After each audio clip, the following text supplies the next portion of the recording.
Joseph Vijay எனும் நான்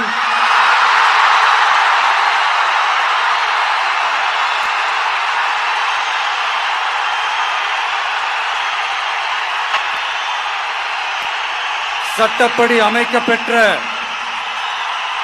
இந்திய அரசியல் அமைப்பின்பால் உண்மையான நம்பிக்கையும் மாறா பற்றும் கொண்டிருப்பேன் என்றும் இந்திய நாட்டின் ஒப்பில்லாத முழு முதல் ஆட்சியையும் ஒருமையையும் நிலை நிறுத்துவேன் என்றும்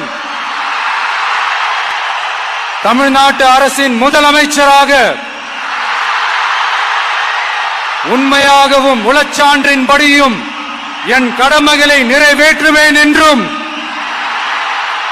அரசியல் அமைப்பிற்கும் சட்டத்திற்கும் இணங்க அச்சமும் ஒருதலை சார்பும் இன்றி விருப்பு வெறுப்பை விலக்கி பலதரப்பட்ட மக்கள் அனைவருக்கும் நேர்மையானதை செய்வேன் என்றும் ஆண்டவன் மீது ஆணையிட்டு உறுதிமொழிகிறேன். Download ShareChat.